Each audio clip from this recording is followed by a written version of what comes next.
मुख्यमंत्री श्री भजनलाल शर्मा की पहल पर राजस्थान सरकार प्रदेश के सभी पर्यटन स्थलों का काया पलट करने में जुटी हुई है और इसी के लिए पंच गौरव योजना की शुरुआत की गई थी, जिसके लिए 550 करोड़ रुपए का बजट भी आवंटित किया गया। इस योजना में सरकार ने धौलपुर के मचकुंड सरोवर को भी शामिल किया है, जिससे यहाँ पर करोड़ों रुपए के विकास कार्य अब होंगे। सीएम श्री भजनलाल शर्मा की इस पहल से मचकुंड की खूबसूरती को अब चार चांद लग जाएंगे और जल्दी यहाँ पर्यटकों का जमावड़ा भी लगेगा। तो आज की इस खास रिपोर्ट में हम बात कर रहे हैं कि कैसे मुख्यमंत्री श्री भजनलाल शर्मा के नेतृत्व में पंच गौरव योजना के जरिए धौलपुर के मचकुंड सरोवर का काया पलट किया जा रहा है। यह तीर्थराज मुचकुंद पर्यटन की दृष्टि से अपने आप में पहचान रखता है। ये दिल्ली खजुराहो राष्ट्रीय राजमार्ग पर भी है। यहाँ जो खजुराहो जाने वाले पर्यटक हैं या घना जाने वाले पर्यटक हैं, रणथंभौर जाने वाले पर्यटक हैं, वो धौलपुर होकर निकलते हैं और मुचकुंद आते हैं, दर्शन करते हैं, यहाँ देखते हैं। इस रूप से मूल रूप से यहाँ पर्यटकों का आना जाना लगा रहता है और इसको प्रधानमंत्री स्वदेश दर्शन योजना से भी यहाँ पे फाउंटेन लगवाए, लाइट एंड साउंड शो लगवाया और भाजपा सरकार में हमारे माननीय मुख्यमंत्री भजनलाल जी सर्वप्रथम धौलपुर जिले में प्रवेश तीर्थराज मुचकुंद से किया। श्री लाडली जगमोहन मंदिर में दर्शन करके और फिर उन्होंने पूरे राजस्थान की सभाओं की शुरुआत की। 25 फरवरी 2024 को मुचकुंद आए, यहाँ लोग उनसे मिले और उन्होंने मुचकुंद के जीर्णोद्धार और विकास का पूरा भरोसा दिलाया और उस भरोसे पर निश्चित रूप से वो कायम है, क्योंकि अभी कुछ दिन पहले इसको पंचगौरव योजना में सम्मिलित किया गया है। और पंचगौरव योजना में मेरी जानकारी के अनुसार विधानसभा में करीब 550 करोड़ का बजट भाजपा सरकार ने दिया है, जिसमें 42 जिले में उनका वो होना है। तो निश्चित रूप से मुचकुंद में जरूरत के सारे काम इस योजना के तहत होंगे। इसलिए ये पर्यटन की दृष्टि से इसको बढ़ावा देना और धौलपुर की एक पहचान के रूप में तीर्थराज मुचकुंद को जाना जाता है। इसके साथ मुचकुंद के साथ चंबल सफारी की जो योजना राजस्थान सरकार की है, वो भी पर्यटन के लिए बहुत बड़ी योजना है, क्योंकि यहाँ धौलपुर में डॉल्फिन मिलती है, जिसको देखने के लिए लोग हमेशा अभिलाषा रखते हैं। बाहर से आने वाले पर्यटक यहाँ देखकर प्रशंसा करते हुए ही जाते हैं और राजस्थान सरकार इसको पर्यटन के रूप में अगर अच्छी तरह से डेवलप करेगी तो निश्चित रूप से ये धौलपुर के लिए एक नींव का पत्थर साबित होगा। एक बड़े पवित्र तालाब के चारों ओर घिरे 108 मंदिरों की श्रृंखला का नाम है तीर्थराज मचकुंड। भगवान श्री राम से 19 पीढ़ी पहले 24वें सूर्यवंशी राजा मुचुकुंद के नाम से इन्हें जाना जाता है। यह धौलपुर शहर से 3 किलोमीटर दूर अरावली पर्वत श्रृंखलाओं की गोद में स्थित है।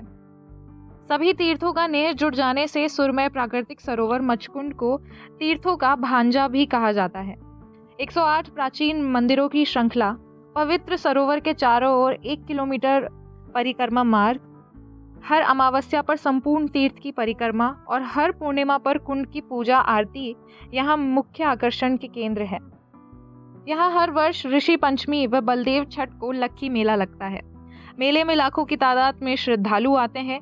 शादियों की मोरछड़ी व कलंगी का विसर्जन भी यहाँ किया जाता है। मान्यता है कि इस सरोवर में एक बार डुबकी लगाने से सभी प्रकार के चर्म रोग ठीक हो जाते हैं। यहाँ मचकुंड में बहुत ही अच्छी जगह है ये, और मैं अभी मंदिर भी गया था यहाँ दर्शन करने के लिए। बहुत बढ़िया जगह है ये राजस्थान की। और मैं अभी अपनी नानी घर आगरा में आया हुआ था, तब मैंने सोचा कि चलो यहाँ पे चलते हैं, तो मैं यहाँ पे आया और काफ़ी अच्छा यहाँ का रिव्यू है ओवरऑल। और यहाँ जैसे कि नदी वगैरह भी है, यहाँ जैसे कि आके देख ही सकते हैं, और मुझे ये जगह बहुत अच्छी लगी।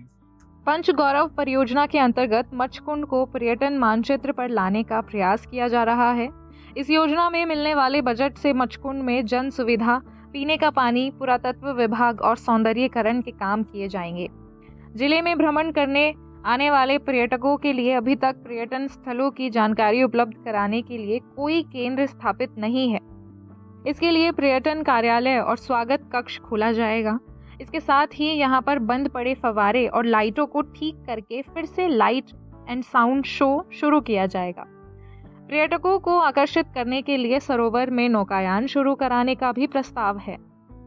निश्चित रूप से तीर्थराज मचकुंड की खूबसूरती में चार चांद लगाने के लिए पर्यटन विभाग अच्छे प्रयास कर रहा है, जिसकी वजह से यहाँ का पूरी तरह से काया पलट हो जाएगा। अब पर्यटन विभाग की ओर से पड़ोसी राज्य उत्तर प्रदेश, मध्य प्रदेश, हरियाणा और दिल्ली एनसीआर में मचकुंड का प्रचार प्रसार किया जाएगा ताकि यहाँ पर्यटकों की संख्या बढ़ सके।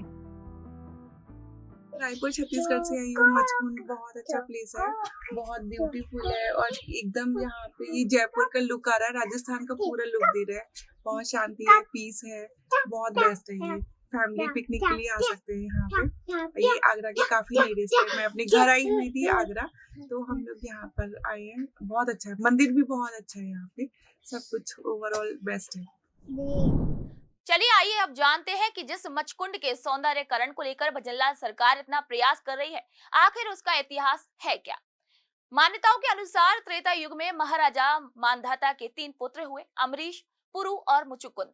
युद्ध नीति में निपुण होने से देवासुर संग्राम में इंद्र ने महाराज मुचुकुंद को अपना सेनापति बनाया। युद्ध में विजयश्री मिलने के बाद महाराज मुचुकुंद ने विश्राम की इच्छा अपनी प्रकट की। देवताओं ने वरदान दिया कि जो तुम्हारे विश्राम में खलल डालेगा वह तुम्हारी नेत्र ज्योति से वही भस्म हो जाएगा।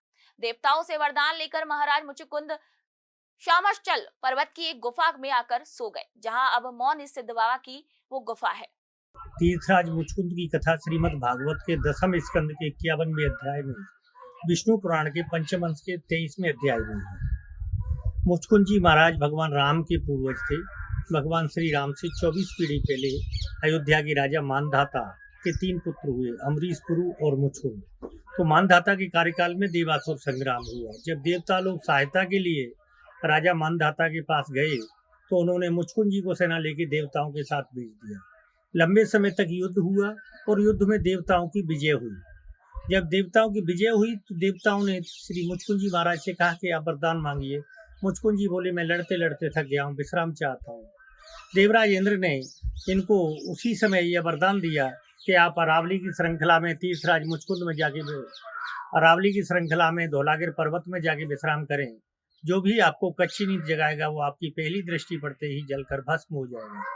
यह वरदान पाकर महाराज मुचकुंद अरावली की श्रृंखला में धौलागिर पर्वत में, जैसा कि यहाँ पास में ही है, जहाँ मुचकुंद जी महाराज त्रेता युग से विश्राम कर रहे थे। द्वापुर में जब भगवान श्री कृष्ण का अवतार हुआ तो भगवान श्री कृष्ण ने 11 वर्ष के कार्यकाल में अपने मामा कंस का वध किया। कंस की 2 पत्नी थी, अस्थि और प्राप्ति, जो जरासंध की बेटी थी। कंस मारा गया। दोनों पत्नियां अपने पिता जरासंध के यहाँ गईं। उसने जब देखा कि मेरी बेटियां विधवा स्वरूप में आई हैं तो उसको क्रोधित हुआ और उसने जल्दी जल्दी 17 बार मथुरा पर आक्रमण किया। 17 बार वो श्री कृष्ण बलराम से पराजित होकर वापस चला गया। जब वो वापस चला गया तो उसने 18वीं बार युद्ध से पहले एक समीक्षा बैठक बुलाई, जिसमें अपने मित्र राजाओं के सामने ये प्रस्ताव रखा है कि ऐसा कोई उपाय बताएं कि हम श्री कृष्ण पर विजय प्राप्त कर सके। उसी समय काशी नरेश महाराज सल्ले ने उनको सुझाव दिया कि यदि हम कालेवन को अपने साथ मिला लें तो निश्चित विजय होगी। जरासंध ने ये जानना चाहा कि कालेवन में ऐसी क्या विशेषता है, तो सल्ले ने बताया कि कालेवन महर्षि गार्गी के पुत्र हैं, मिलेच्छ देश के राजा हैं और उनको भगवान शंकर से वरदान प्राप्त है। जो भी उनसे लड़ता है उसकी आदि शक्ति उसमें आ जाती है और युद्ध के समय कालेवन की शक्ति 1.5 गुनी हो जाती है। इसको देखते हुए उन्होंने जरा कालेवन को आमंत्रित किया और कहा कि हमें श्री कृष्ण से युद्ध में आपकी सहायता चाहिए। तो निश्चित रूप से जरा कालेवन ने कहा कि मेरी भी अभिलाषा है श्री कृष्ण से युद्ध की और मैं आपकी सहायता करूंगा। ये कहकर 18वीं बार जब जरासंध ने युद्ध की तैयारी की, भगवान श्री कृष्ण को अभी ये पता लगा कि कालेवन भी युद्ध में आ रहा है। उसी समय उन्होंने एक आम सभा बुलाई और महाराज उग्रसेन के सामने ये प्रस्ताव दिया कि हमें मथुरा छोड़नी है। तो उसी समय सभी ने उनका विरोध किया, लेकिन उन्होंने कहा कि लोग हमको रणछोड़ कहेंगे। तो भगवान श्री कृष्ण ने कहा कि लोगों को मरवाने से अच्छा है रणछोड़ कहलाना, इसलिए हमें मथुरा छोड़ना बहुत जरूरी है। तो बोले इतनी जल्दी व्यवस्था क्या होगी। तो उसी समय भगवान श्री कृष्ण ने विश्वकर्मा जी को बुलाया और द्वारकापुरी का निर्माण कराया, ब्रजवासियों को वहां भेजा।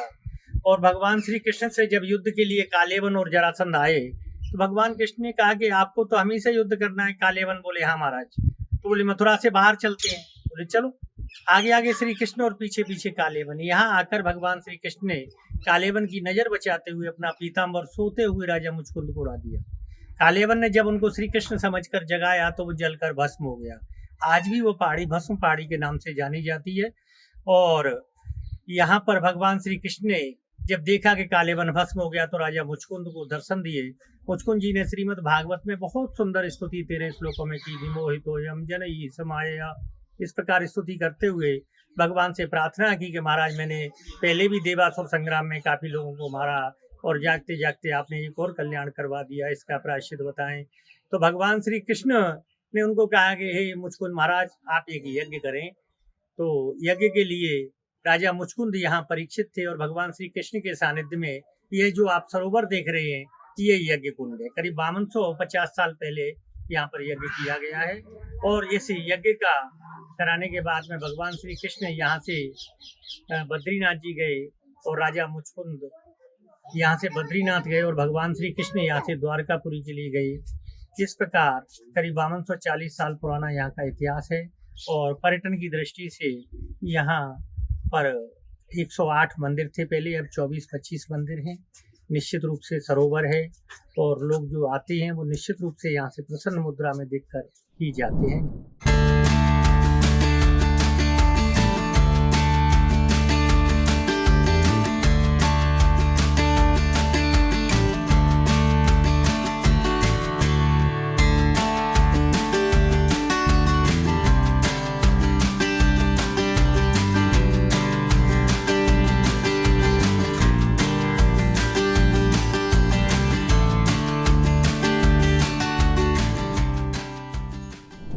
मुख्यमंत्री श्री विजयलाल शर्मा की पंच गौरव योजना के तहत धौलपुर के मचकुंड सरोवर का काया पलट न केवल इस क्षेत्र की ऐतिहासिक और धार्मिक धरोहर को पुनर्जीवित करेगा, बल्कि इसे देश और विदेश से आने वाले पर्यटकों के लिए भी प्रमुख आकर्षण का केंद्र बना देगा। सरकार का उद्देश्य है कि इस पवित्र स्थल को आधुनिक सुविधाओं और विकास के साथ जोड़ा जाए, ताकि यहां आने वाले श्रद्धालु और पर्यटकों को न केवल धार्मिक लाभ मिले बल्कि उन्हें बेहतर सुविधाएं भी प्राप्त हो सके। इसके अलावा नौकायन और लाइट एंड साउंड शो जैसे मनोरंजन के उपाय से एक शानदार पर्यटन स्थल भी बना देंगे। मुख्यमंत्री श्री विजयलाल शर्मा के नेतृत्व में ये विकास कार्य न केवल मचकुंड सरोवर की खूबसूरती में चार चांद लगाएंगे, बल्कि पूरे धौलपुर क्षेत्र को एक नई पहचान भी मिलेगी। तो आज के इस बुलेटिन में फिलहाल के लिए इतना ही। फिर आपसे मुलाकात होगी एक नई खबर के साथ। तो तब तक के लिए नमस्कार।